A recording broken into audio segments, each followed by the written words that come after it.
ప్రపంచం నిరంతరం అప్డేట్ అవుతూనే ఉంటుంది. మార్పుని అందిపుచ్చుకున్న వాళ్ళు భవిష్యత్తుని శాసించారు.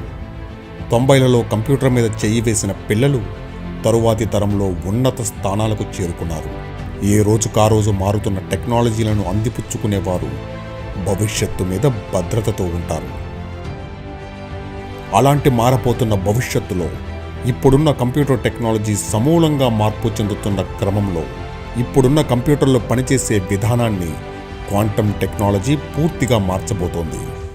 సింపుల్గా చెప్పాలంటే సాధారణ ట్రైన్లా పనిచేసే కంప్యూటర్లు క్వాంటమ్ టెక్నాలజీలో బుల్లెట్ ట్రైన్ వేగాన్ని అందుకున్నట్టు, మీ పాత స్కూటర్ జెట్ స్పీడ్తో వెళ్తున్నట్టు ఇప్పటికే ఏఐ ప్రపంచానికి భవిష్యత్తుగా మారబోతుంటే ఆ ఏఐకి పునాదిగా మారబోతోంది క్వాంటమ్ కంప్యూటింగ్.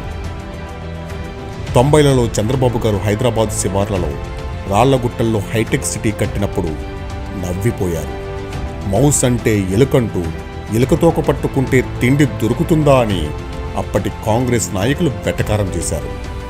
కానీ ఈరోజు అదే హైదరాబాద్ తెలంగాణ ఆర్థిక వ్యవస్థకు గుండెలా మారింది. ఆ రోజు నవ్విన ఆ ఎలుక ఐటీ ఎక్స్పోర్ట్స్ ద్వారా 1,42,000 కోట్ల ఆర్థిక వనరుల్ని తెలంగాణకు అందిస్తోంది. చంద్రబాబు గారి ఆనాటి విజన్ వల్ల సైబరాబాద్ నిర్మాణం జరిగి కోట్ల మందికి ఉపాధి కల్పిస్తోంది. చంద్రబాబు గారి ఆనాటి విజన్ వల్ల జీనోమ్ వ్యాలీ ఏర్పడి కరోనా వంటి జబ్బులకు వ్యాక్సిన్ వచ్చింది. అదే చంద్రబాబు గారు, లోకేష్ గారు ఈరోజు ఆంధ్రప్రదేశ్లో ప్రపంచంలో మొట్టమొదటి క్వాంటమ్ వ్యాలీని నిర్మించనున్నారు. భవిష్యత్తులో రాబోయే కొత్త టెక్నాలజీకి మన రాష్ట్రంలో పునాది వేయనున్నారు. దీని ద్వారా ఆంధ్రప్రదేశ్ యువతకు అందరికంటే ముందు అవకాశాలు అందుబాటులోకి వస్తున్నాయి. రాష్ట్రంలో అన్ని విశ్వవిద్యాలయాల్లో క్వాంటమ్ కంప్యూటింగ్ కోర్సులు ప్రవేశపెట్టాలని state council of higher education ఆదేశించింది.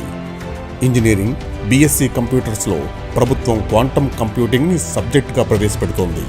2025-26 విద్యా సంవత్సరం నుంచి ఏయూ క్వాంటమ్ కంప్యూటింగ్లో మేజర్, మైనర్, డిగ్రీ ప్రోగ్రాంలు అందించనుంది. క్వాంటమ్ రంగంలో స్టార్టప్లు, పరిశోధనా కేంద్రాలు, ఇన్నోవేషన్ క్లస్టర్లు, విద్యా సంస్థలు ఏర్పాటవుతున్నాయి. ఈ క్వాంటమ్ వ్యాలీ ద్వారా ప్రపంచ దిగ్గజ కంపెనీలు తమ కార్యకలాపాలకు అమరావతిని కేంద్రంగా మార్చుకోనున్నాయి. క్వాంటమ్ వ్యాలీ ద్వారా 1,00,000కు పైగా ఉద్యోగాలు రానున్నాయి. వీటిని అందుకునే క్రమంలో ఆంధ్రప్రదేశ్ యువతకు మొదటి ప్రాధాన్యత దక్కనుంది. భవిష్యత్తులో క్వాంటమ్ వ్యాలీ ద్వారా ప్రపంచానికి ఏపీ దిక్చూసిలా మారనుంది.